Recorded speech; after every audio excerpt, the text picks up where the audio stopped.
maintenant. Boa tarde a todos.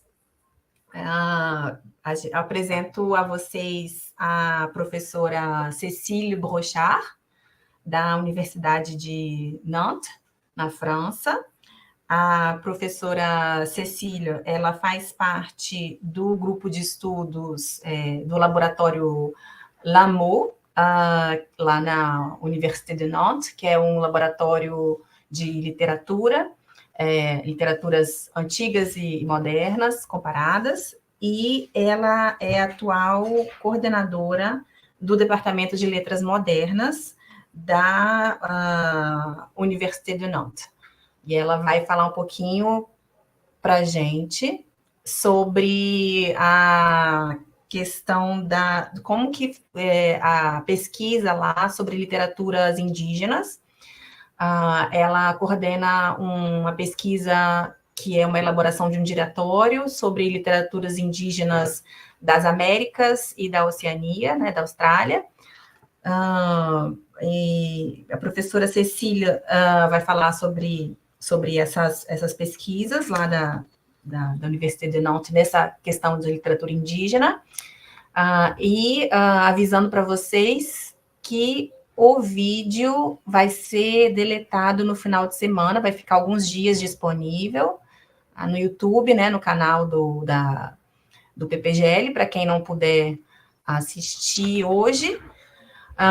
Durante a apresentação da professora Cecília, ela vai fazer a apresentação em francês e vai fazer algumas pausas para que eu faça a tradução em português.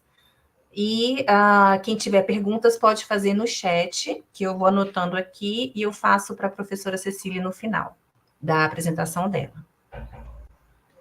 Ok? Então, com vocês, professora Cécile Brochard. Bienvenue, bem-vinda. Muito obrigada, Bertiera. Estou encantada por estar hoje aqui convosco, à distância, em Nantes, em França, na costa atlântica, e gostaria de agradecer calorosamente a Bertiera Zanotelli Dias da Silva por me ter convidada a apresentar o caderno de investigação que criei há ano e meio, dedicado às literaturas indígenas da América e da Austrália. Continuarei em francês e agradeço a Bertiera a sua tradução.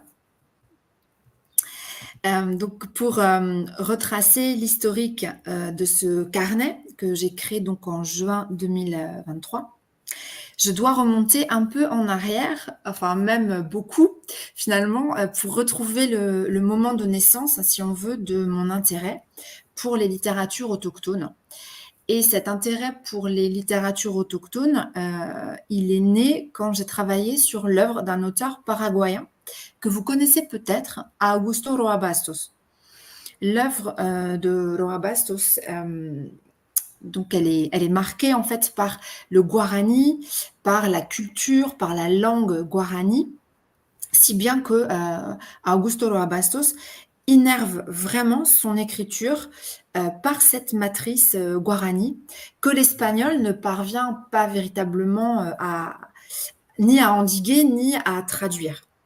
Donc j'ai d'abord travaillé son roman magistral, certainement le plus connu en France de cet auteur, Yo el Supremo, Moi le Suprême, parce que mon corpus de thèse en doctorat donc s'intéressait au roman du dictateur. Et à ce moment-là, j'ai vraiment senti, en travaillant ce roman, l'ampleur de ma méconnaissance. En fait, je comprenais très bien que je ne pouvais pas comprendre l'œuvre de ce grand écrivain sans connaître la culture guarani, sans même connaître les bases linguistiques du guarani. Bertiera, je vous laisse. Bom, então, para falar sobre o carnê de recherche, que é o Diretório de Pesquisa de Literatura Indígena, que eu conduzo desde junho de 2023, eu gostaria de voltar um pouco no tempo, de traçar o início dessa história, o início, como que nasceu o meu interesse pelas literaturas indígenas.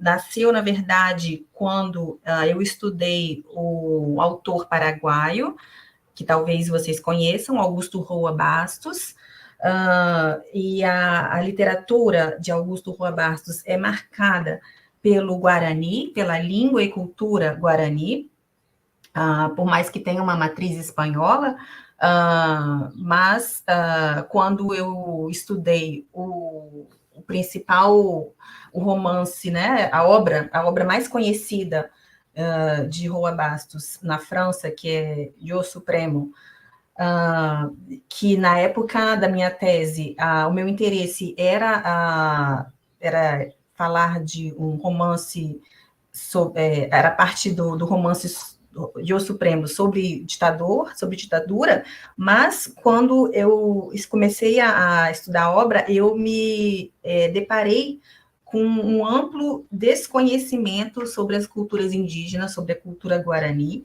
e percebi que eu precisava conhecer um pouco mais sobre isso, e daí nasceu o meu interesse. Merci Martira. Donc le temps est passé, j'ai eu d'autres objets de recherche, mais j'ai quand même gardé intact cet intérêt pour le guarani en me disant que dès que possible, j'y reviendrai. Et au gré de mes recherches donc sur les littératures dominées, parce qu'en travaillant sur le roman du dictateur, en fait, politiquement, idéologiquement, j'ai rencontré ces questions de domination culturelle, évidemment de domination sociale, politique.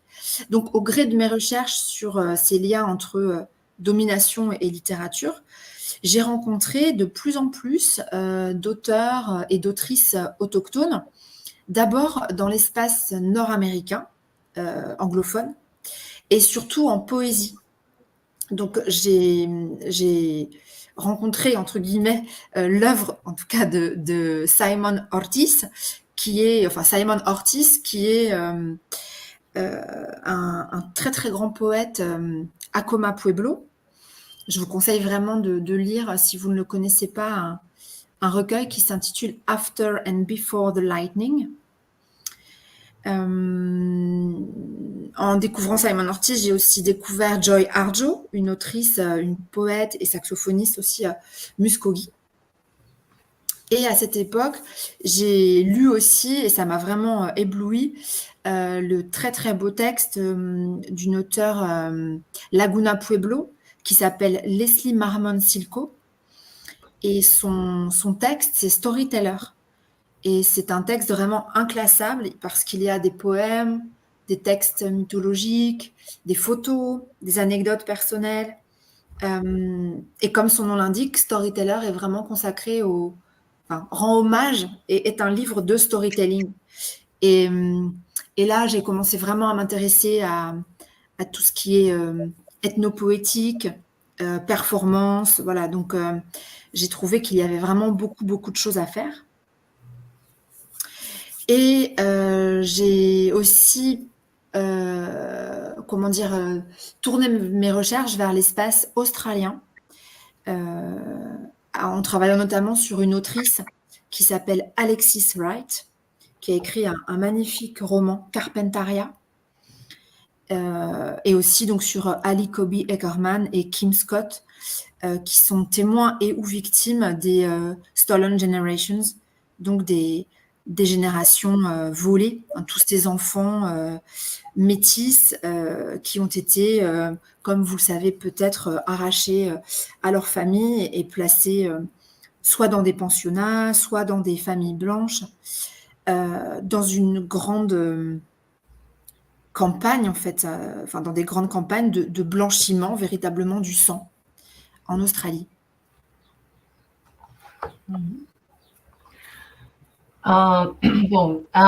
Então, ao longo das minhas pesquisas, né, sobre literaturas de dominação política, ideológica, eu encontrei cada vez mais autores e autoras indígenas, primeiramente no espaço norte-americano, principalmente em poesia, como Simão Ortiz, como Joy Arjo, o excelente livro Storyteller, de Leslie Marmon Seco, que é um livro que realmente me marcou muito, pois essa autora, ela o livro, a obra dela é inclassificável no ponto de vista de que mistura histórias com poemas, com histórias pessoais, com histórias do seu povo. Após eu também após isso foi aumentando meu interesse pelas literaturas, né, que chamamos indígenas, e comecei a me interessar também pelas literaturas indígenas da Austrália. Na Austrália aconteceu, né, um grande projeto de dominação, de branqueamento, que as crianças indígenas foram arrancadas dos seus espaços, das suas famílias, e cada vez mais foi aumentando o meu interesse por essas literaturas que a gente chama em francês de literaturas autóctones, né, autochtone, né? Acho que em português a gente tem chamado literaturas indígenas. Merci. Cécile, est-ce que je peux juste faire un commentaire? Parce que bien sûr, oui. les auteurs et les autrices dont vous parlez, ils sont tous sur le site de Oui, c'est ça. J'hésitais à les montrer en parlant, voilà, mais j'aurais pu le faire. C'est des gens qui demandent comment, voilà, quels sont les auteurs là. Vous voulez que je le fasse maintenant? Non, c'est juste pour, comme ça, je peux leur dire qu'ils peuvent trouver le nom des auteurs sur le site. D'accord. Oui. Okay, je vais juste faire cette observation-là, ça va? Oui, très bien, on fait ça. Et puis, de toute façon, dans quelques minutes, je montrerai le site et je pourrai montrer ces auteurs et les petits articles ou plus grands qui sont consacrés. Ok. Eu perguntei para a professora Cecília se já posso falar sobre todos esses autores que ela foi citando, né? Talvez sejam autores que não sejam de conhecimento de todos, mas que eles estão todos listados lá no site do Diretório de Literatura Indígena, que ela vai apresentar para a gente em seguida, né?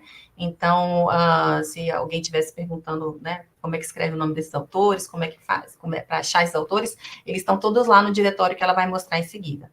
Ok? Merci, Cécile. Je vous en prie, merci à vous.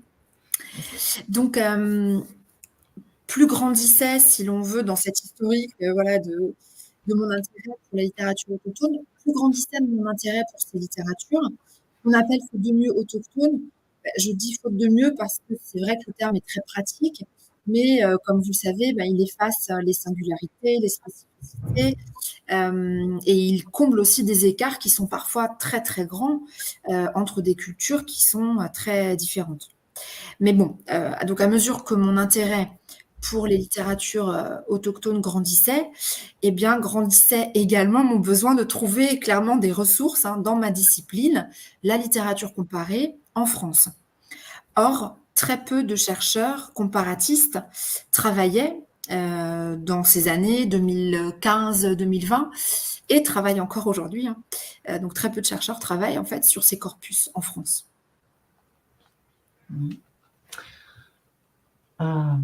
Então, como à medida que foi aumentando o meu interesse pela literatura indígena, né, essa que a gente chama literatura autochtone, apesar do grande diferença entre culturas, né, mas sabendo que cada uma tem a sua singularidade, né, cada vez mais que foi aumentando meu interesse, também eu fui buscando mais recursos, recursos de pesquisa, e descobri que existe pouca pesquisa sendo feita no campo da literatura comparada com esse corpus de literatura indígena. Merci. Donc, j'ai eu, à ce moment-là, dans ma carrière, donc en 2020, l'opportunité de suivre pendant un semestre. C'était pendant le Covid, donc les cours, se sont faits en ligne. Donc c'était j'allais dire le seul intérêt de cette période. Donc j'ai suivi pendant un semestre les cours de langue et de civilisation guarani dispensés à l'INALCO, donc à Paris, qui est l'institut vraiment des langues, du monde, en France. Des cours qui étaient dispensés par mon collègue paraguayen Joaquín Ruiz Zubizarreta, qui est anthropologue, spécialiste donc des Mbia Guarani, que je salue au passage et que je remercie chaleureusement pour son enseignement. Donc, en travaillant avec Joaquín, on a commencé, qui est paraguayen, on a commencé à évoquer ensemble la poésie d'Augusto Roa Bastos. Donc, je suis revenue à mon intérêt pour le Guarani. On a constaté que sa poésie n'était pas traduite en France et qu'il y avait notamment un texte magnifique, Iniperu, ça veut dire le commencement en Guarani, Iniperu. Donc c'est un texte que Roa Bastos a écrit, qu'il a repris, qu'il a retravaillé, qu'il a vraiment suivi pendant toute sa vie d'écrivain. Et c'est un texte qui reprend le mythe de création et de destruction du monde qui ont été collectés, recueillis et publiés par Léon Cadogan. Donc, on était très très heureux en fait de cette découverte et on a décidé donc de traduire ensemble depuis l'espagnol et le guarani du Paraguay une sélection de textes poétiques, narratifs et critiques d'Augusto Roa Bastos. Donc ça nous a pris 3 ans parce que voilà, le temps de sélectionner, de travailler ensemble à côté de nos activités professionnelles. Donc on a traduit ensemble et on a constitué cette anthologie qui va paraître dans quelques jours en fait en France aux éditions Classiques Garnier et qui s'appelle Iniperu et autres textes. Donc j'espère qu'une impulsion vers ce pan-là de l'écriture d'Augusto Roa Bastos sera donnée. Bom, durante o ano de 2020, né, no período da Covid, eu fiz um curso, cursei durante um semestre um curso de língua e cultura guarani, que era online, né, de um instituto de Paris. Comment s'appelle l'institut du cours de guarani? Inalco. Ouais, Inalco. Ah, oui, oui. Inalco. Instituto Inalco, de Paris, que esse curso de Guarani foi dado por um amigo antropólogo paraguaio, Joaquín Ruiz Zubizarreta. Joaquín Zubizarreta. E, ao fazer esse curso, eu retomei meu interesse pela cultura guarani, pela língua guarani, e pela primeira obra que me apresentou a cultura indígena, né, que é a obra de Roa Bastos. Eu constatei que não havia tradução dessa obra, da obra de Roa Bastos na França, e da obra Iniperu, parfait.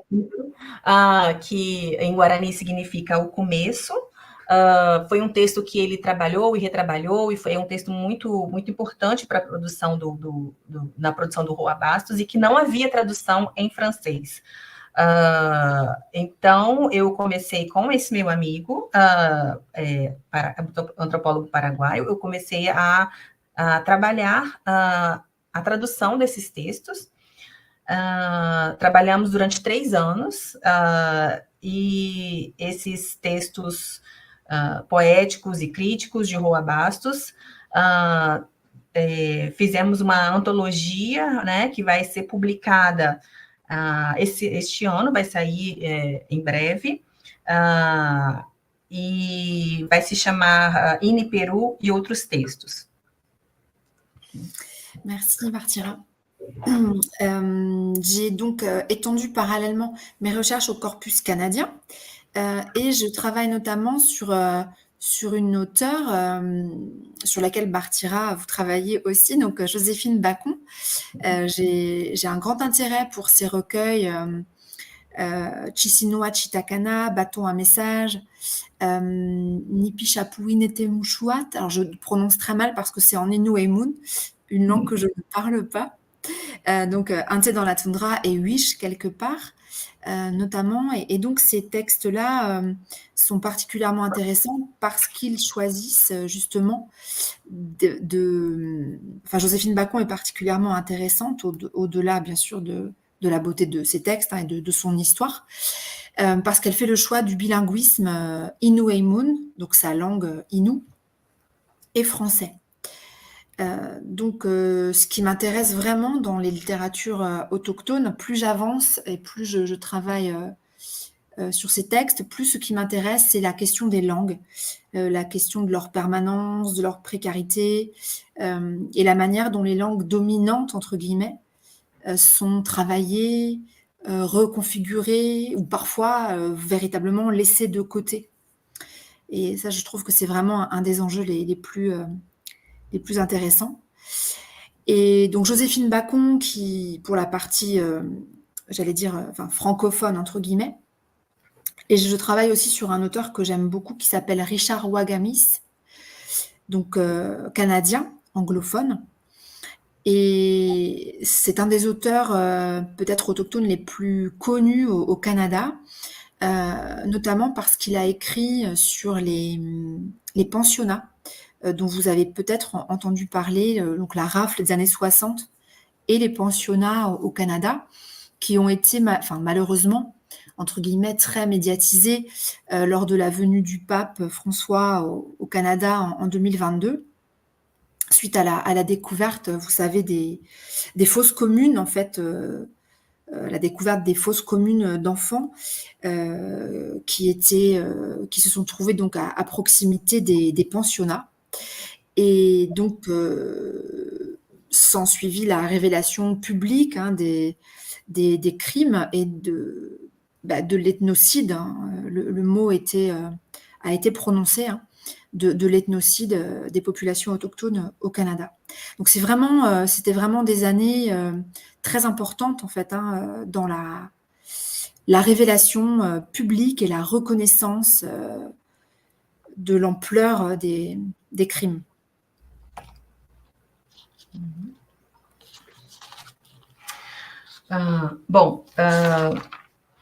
Em paralelo a essa pesquisa sobre Roa Bastos, eu trabalho sobre um outro corpus de texto, que é de textos indígenas canadenses, principalmente da poeta Joséphine Bacon, né?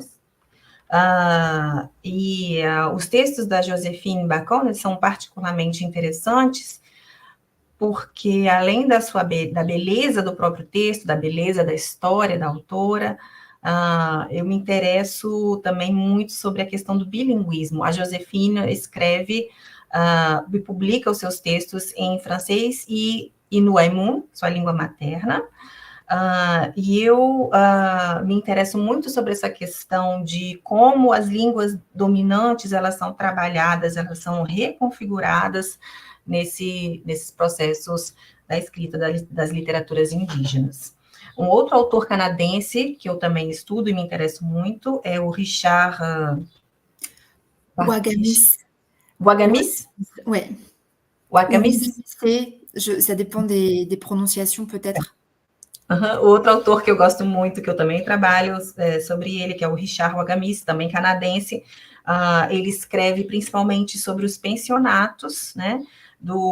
E a questão dos pensionatos dos anos 60 no Canadá, os pensionatos católicos que acolhiam as crianças indígenas, né, que na verdade há pouco tempo houve uma revelação pública, né, sobre que esses pensionatos eram na verdade um projeto de genocídio das populações indígenas, né, as crianças indígenas eram arrancadas das suas casas e levadas a esses pensionatos, e foram descobertos túmulos, né, crianças enterradas ao redor desses pensionatos. Isso esteve na mídia com muita força em 2022, o Papa Francisco fez uma visita ao Canadá, né, para reconhecer essa questão, e esse também é um autor que me interessa muito, porque ele trabalha toda essa questão dos pensionatos. Et parallèlement à donc cette activité de recherche, j'ai mis de plus en plus de textes autochtones au programme de mes cours de licence et de master. Et j'ai même conçu avec Delphine Rumeau, qui est professeure de littérature comparée à Grenoble, l'un des deux corpus de l'épreuve de littérature comparée, actuellement au programme de l'agrégation de lettres. Donc l'agrégation de lettres, c'est le concours, le plus haut concours d'enseignement en France. C'est un programme qui s'appelle Poésie américaine au pluriel, Peuple, langue et mémoire. Et au sein de ce programme, donc, qui est composé de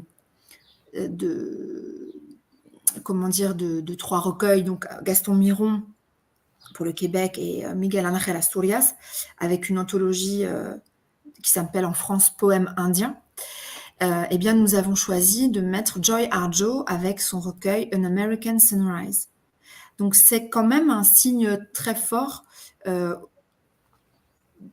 envoyé aussi qu'envoie la discipline comparatiste en France, qui, par ce programme d'État, en fait, souhaite mettre en lumière des littératures peut-être moins connues, moins classiques, dans nos travaux académiques. Et j'ai constaté au cours de ces années d'enseignement vraiment le plaisir qu'avaient les étudiants et les étudiantes à travailler sur ces textes, en dépit de problématiques qui pourraient sembler lointaines en France. Alors, elles ne sont en réalité pas si lointaines, parce qu'il y a des autochtones aussi en France. La Bretagne, par exemple, pourrait être avoir beaucoup de liens avec la question de l'autochtonie. Mais la découverte, en fait, par les étudiants de situations historiques qui sont très souvent passées sous silence, les générations volées en Australie, les pensionnats au Canada. En France, on en entend parler, mais de manière relativement marginale quand même. Donc ces expériences ou ces tentatives d'ethnocide, les enjeux décoloniaux qu'elles portent, ces expériences, eh bien tout cela passionne, et je m'en félicite, de nombreux étudiants et étudiantes français. Et donc l'enseignement à ce titre, c'est vraiment une grande source de stimulation pour travailler sur ces textes qui sont encore un peu méconnus en France, même si l'édition gagne de plus en plus de terrain.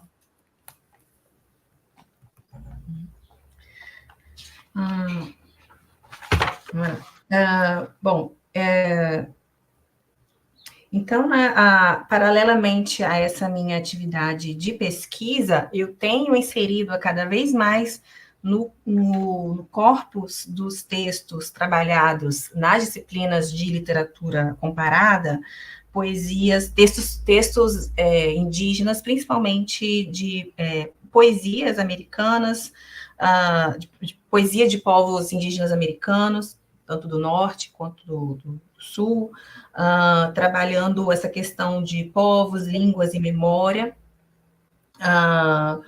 em paralelo aos textos mais clássicos, né? E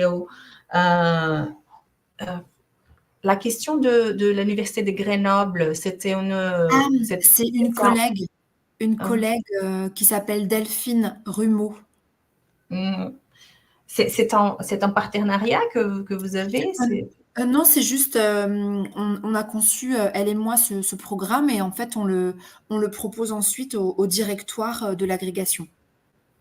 Ah, ok. C'est pas un programme, enfin, c'est un programme au sens, oui, c'est pas un programme de recherche, mais c'est un programme un corpus sur lequel travaillent les étudiants qui préparent le concours. Le concours de Agrégation. Agrégation, c'est le concours de d'enseignement le Do plus haut. enseignement pour les... Ah, d'accord, pour D'enseignement. les écoles, pour les universités ou pour les lycées? C'est pour le lycée. Pour le lycée, ah oui, Pour le lycée. d'accord, oui.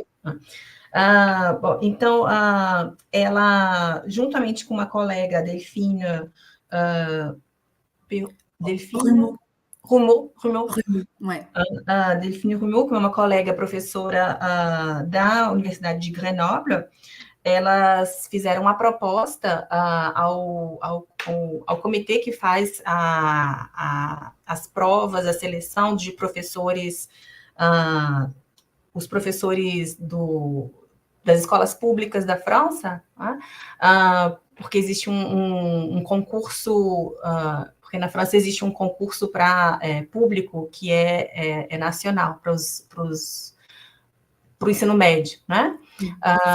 Então, elas propuseram corpos de literaturas indígenas para serem usadas nessas seleções de professores, nesses concursos de professores, e que foi aceito, né? Então, assim, são outras frentes de trabalho que ela tem feito, né?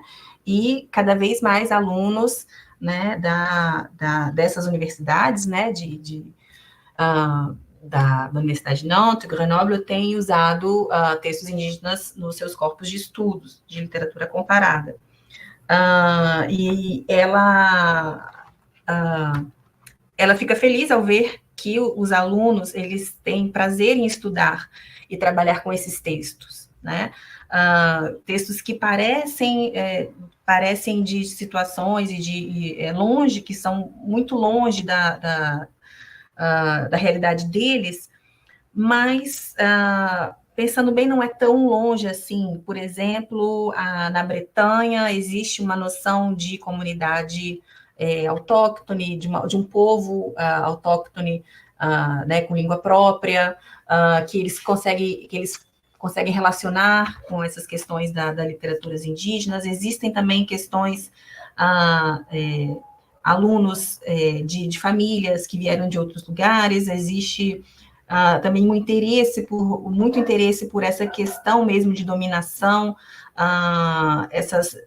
por exemplo, essas duas questões que parecem um pouco distantes de nós, que é a questão da geração que foi roubada na Austrália, a geração das crianças indígenas roubadas na Austrália, a questão dos pensionatos no Canadá, todas essas questões coloniais, né, que interessam muito os meus alunos, e cada vez mais os estudantes, eles têm interesse em trabalhar nestes textos, que ainda são poucos conhecidos na França, mas cada vez mais estão sendo conhecidos. Et donc, après cette présentation et le suspense à grimper, on va pouvoir parler plus précisément du carnet de recherche, mais il est vraiment le résultat, c'était important, je retrace ça, parce qu'il est le résultat pour moi de cette décennie de recherche où un double constat s'est imposé. D'un côté, manque de ressources et de visibilité du côté académique pour les littératures autochtones en France, et de l'autre, un intérêt des textes pour la recherche comparatiste, qu'il s'agisse de collègues chercheurs, enseignants-chercheurs, ou de jeunes chercheurs, doctorants, masterants. Donc, je vais Agora eu vou apresentar. Allez-y, Bartira, si vous voulez, pendant que je vais partager l'écran, si ça fonctionne, comme tout à l'heure. Então, agora, finalmente, eu vou apresentar para vocês o carnet de recherche, né, o diretório de pesquisa, que foi o resultado desse decênio de pesquisa, e com o objetivo de ajudar em duas questões principais, né? Uma é a questão da falta de recurso e visibilidade dessas literaturas, e a outra é de inspirar novos pesquisadores, doutores, doutorandos, né? Da área de literatura comparada, principalmente, né? Trabalhar com esses textos também como corpos de estudo. Oui. Donc, ce carnet, je l'ai d'abord pensé comme une porte d'entrée pour le grand public, mais aussi pour les chercheurs, comme une porte d'entrée académique, mais accessible, sur les littératures autochtones d'Amérique, donc d'Amérique, voilà, entière, et d'Australie. Donc, l'idée, c'est vraiment d'œuvrer sans proposer nécessairement des articles de fond, voilà, mais c'est vraiment d'œuvrer à la diffusion, la promotion, la valorisation de ces auteurs, de ces autrices, de ces littératures. Et donc l'idée, c'est de proposer des articles plus ou moins longs de présentation d'auteurs, par exemple, de présentation d'événements, de présentation d'ouvrages. Mais je vais vous montrer cela en direct, ce sera plus simple. Bom, então esse diretório online, a ideia é que ele seja uma porta de entrada para o público e para pesquisadores. Então, é uma porta de entrada para conhecerem a variedade das literaturas indígenas, né, das Américas e da Austrália. A ideia é publicar nesse diretório online artigos que não sejam muito aprofundados, muito longos, são artigos curtos, né, sobre autores ou sobre obras, com o objetivo maior de difusão e valorização dessa literatura. Merci Bartira. Donc, comme vous le voyez, si je remonte, j'ai conçu en fait le carnet autour de rubriques. Pardon, Cécile, on ne voit pas, parce que vous avez déjà commencé à partager le... Oui, j'ai commencé à partager, vous ne le voyez pas? Non. Ah oui, maintenant, voilà, oui. Okay. On voit Daniela Catrileo. Oui, c'est ça. Depuis tout à l'heure, je partageais, mais il y a une manip que j'ai pas dû faire, pardon. Ah oui, mais je crois que donc on n'a pas vu le début. D'accord. La page. Du coup, j'y reviens. Uhum. Não, tudo bem. Ela achou que ela já estava mostrando, né, antes, mas agora a gente conseguiu fazer aqui certinho. Então, esse é o site, né, que é onde está, né, esse é o carnet, né, de literatura autochtone, América Australie, né, esse é o direito que ela trabalha, né, lá no grupo de pesquisa dela. Le lien pour... C'est celui-ci. C'est celui... je vais le mettre dans le chat si vous voulez. Ouais. Mais non, mais je crois que c'est... Non, je t'ai déjà envoyé... C'est déjà dans la description de la conférence, je crois. D'accord. Je l'ai mis au cas où dans le chat, mais je ne sais pas si c'est un... Ok, mais je vais partager aussi. Ok. Bom, o link... merci.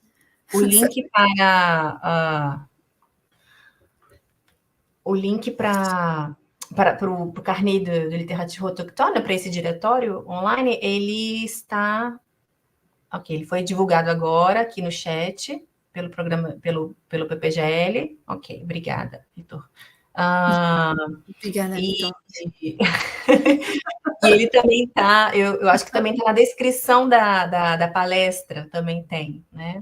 O link para esse carnet, ele é aberto.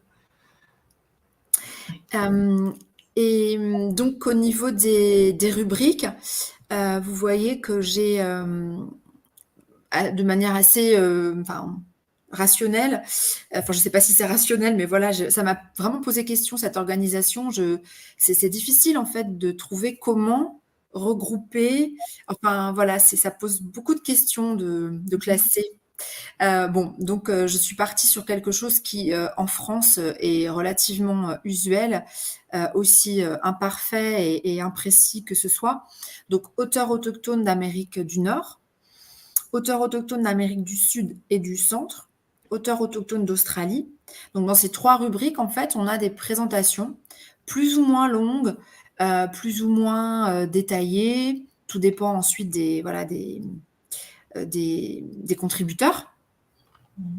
Donc des présentations des auteurs, des autrices. Je vous ai parlé tout à l'heure de Joya Arjo. La présentation, en fait, est relativement... Alors, como que a gente fez para classificar, né, os autores nesse diretório? Eu parti de uma classificação mais racional e eu me pergunto sempre se é melhor, eu sempre tenho dúvidas sobre como fazer essa distribuição, essa classificação, esse agrupamento de autores aqui no nosso diretório, mas eu parti de algo que é comum aqui na França, mesmo que seja impreciso, né, em outros pontos de vista, mas que é agrupar os autores por continente. Então, existe um link para os autores norte-americanos, um para a América Central e do Sul e outro para autores da Austrália. Merci. Et vous voyez donc à côté de ces rubriques consacrées aux auteurs, on a créé aussi une rubrique sur les publications scientifiques. Donc là, on essaie de mener une veille sur les publications, les parutions, colloques, journées d'études ou ouvrages ou articles qui se consacrent aux littératures autochtones, donc de ces espaces. On fait la même chose avec une catégorie qu'on appelle événements culturels et scientifiques. Donc là, c'est simplement un travail de veille, en fait, de veille scientifique que mes étudiants ou moi faisons. Bom, então a gente também classificou, né? A gente colocou também um link para, além desse link que vai para os autores e obras, né? Que é onde tem as apresentações dos autores e obras por continente, existe também um link para as publicações científicas, que a gente tenta agrupar aqui as publicações científicas que saem sobre literatura indígena, os colóquios, os artigos, e também um outro link para os eventos. Eventos, principalmente os eventos que são organizados por mim e pelos meus estudantes. Merci. Et puis, on a aussi consacré quelques pages aux maisons d'édition qui valorisent en fait les publications autochtones. Et on a aussi une rubrique site ressources. L'idée, comme je vous le disais, c'est vraiment d'essayer d'être une porte d'entrée pour des chercheurs qui commencent leur travail sur les littératures autochtones. Et donc, l'idée, c'est de mettre un maximum de ressources, un maximum de renvois hypertextuels, de références bibliographiques, des renvois à des podcasts, de manière à faciliter le travail académique qui, lui, va se faire derrière. Bom, então também a gente também coloca aqui quais são as editoras as editoras que publicam e que valorizam a literatura indígena. A gente também coloca links para sites de recursos sobre literatura indígena, sejam eles podcasts, outros hiperlinks, né? A ideia é que seja realmente uma porta de entrada para o pesquisador começar, quem se interessa em pesquisa sobre literatura indígena, que tenha o máximo possível de informações, né, para que a pesquisa aconteça em paralelo, né? Então, aqui não é uma porta de entrada e para conhecer, e o pesquisador vai fazer a sua pesquisa acadêmica aqui em parallèle. Hein? Et donc, pour respecter le temps, parce que je crois que il y aura peut-être quelques questions, voilà, au cas où je pourrais développer d'autres choses après, mais les contributeurs, ce sont soit des collègues enseignants-chercheurs, mais aussi des jeunes chercheurs, doctorants, docteurs, masterants.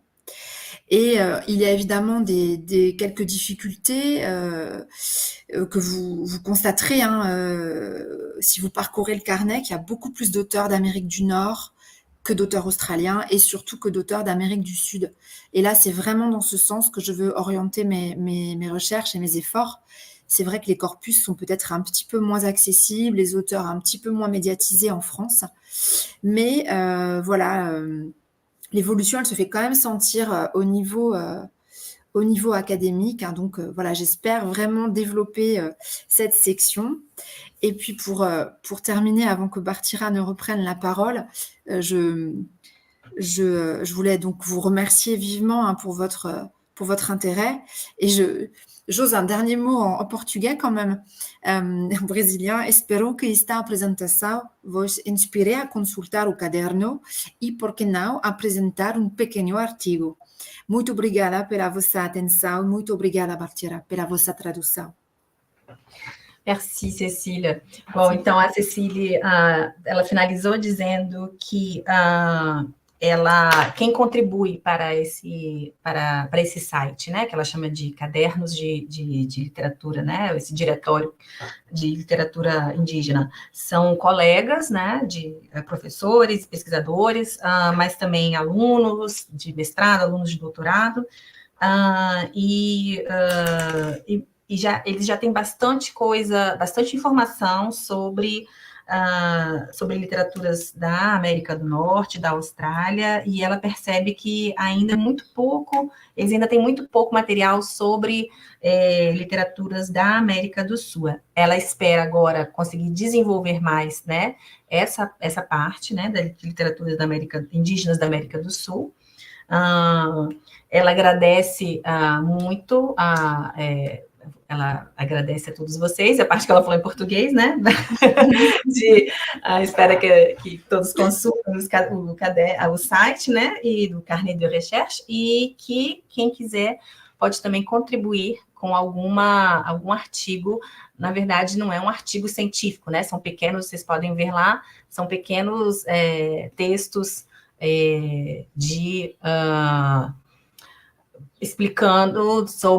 explicativo sobre um autor ou uma obra, né? Com essa ideia mesmo de ser uma porta de entrada para conhecer esse autor ou essa obra.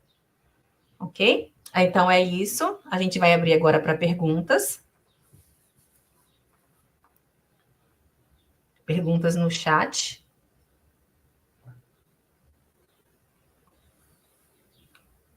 Eu não estou vendo nenhuma pergunta no chat, mas aí se...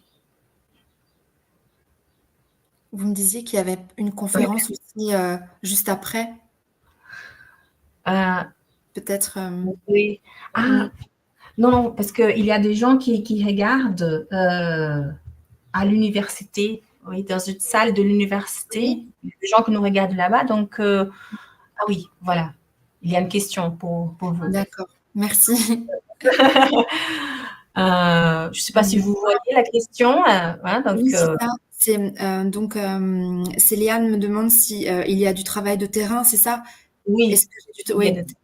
Merci beaucoup, Céliane. Muito obrigada. Alors, j'aimerais bien l'appeler travail de terrain comme les anthropologues. Alors oui, on peut tout à fait faire effectivement un travail de terrain, un travail d'archives aussi, un travail de collecte de récits, de textes ou d'entretiens.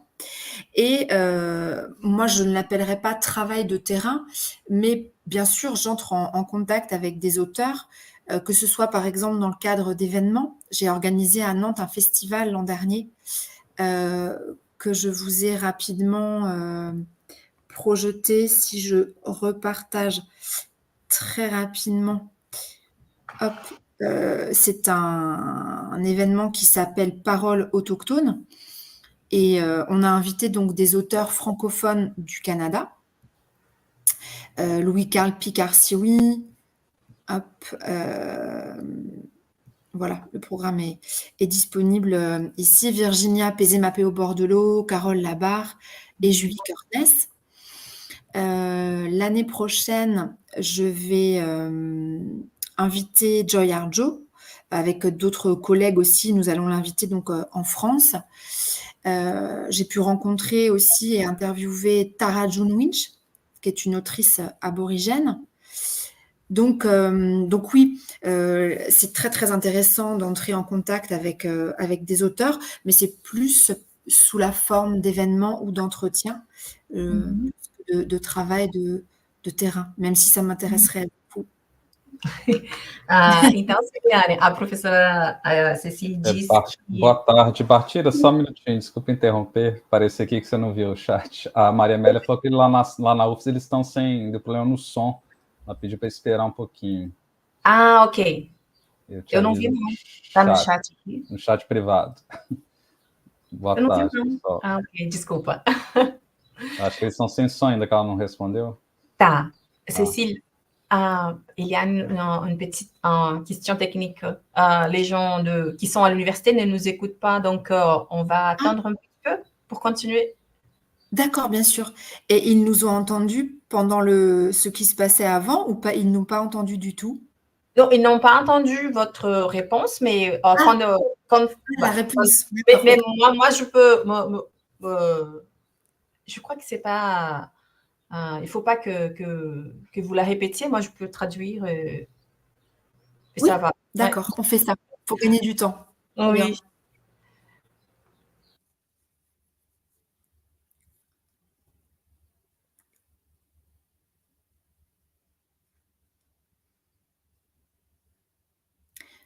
Je crois que je suis restée toute seule.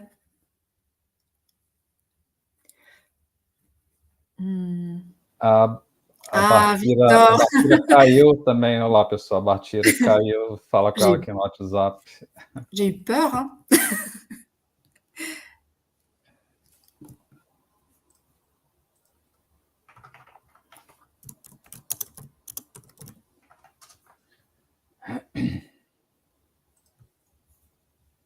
Oui, voilà, pardon. Tira. Eu acho que vocês podem continuar. A Maria Amélia falou que o som tá... Pode continuar. Pode continuar? Ok. Então, respondendo a pergunta da Celiane, a professora Cecília falou que, bom, ela não diria trabalho de campo exatamente, pesquisa de campo, que isso, né, seria mais uma questão, né, antropológica, né?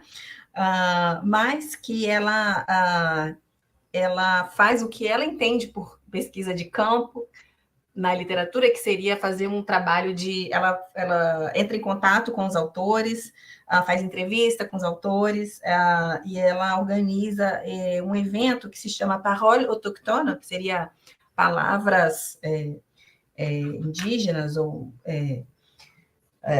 falas indígenas, né? Esse parole depende do contexto de tradução. E nesse evento, para esse evento, ela organizou esse ano já uma edição, ela convidou vários autores indígenas, que eram autores indígenas principalmente da América do Norte, e que no próximo ano ela vai refazer, né, esse evento também. Então, de certa forma, ela... Né, não sei se responde a sua pergunta, Celiane, ela tem um contato direto com os autores. Sim. Respondeu a sua pergunta?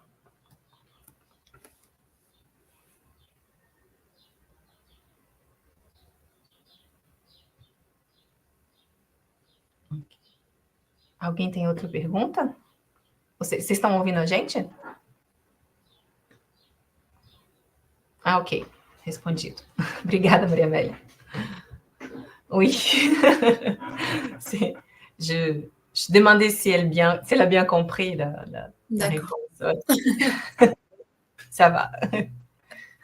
Et s'il y a d'autres questions?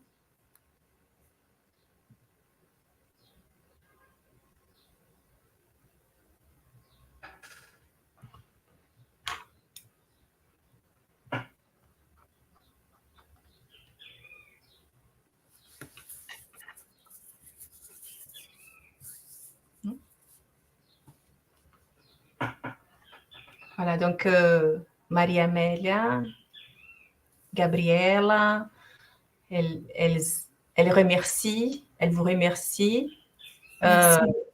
Cécile. Muito obrigada. Oui. Oui. Voilà, donc merci beaucoup, Cécile, pour cette conférence-là. Je suis sûre que ça va nous aider beaucoup, hein, pour ceux que... Moi, je dis ça pour moi, ouais, pour ceux qui font de la recherche sur la littérature autochtone. Et voilà, donc Merci, on, Martina. on vous remercie de votre temps, Avec plaisir. de votre recherche.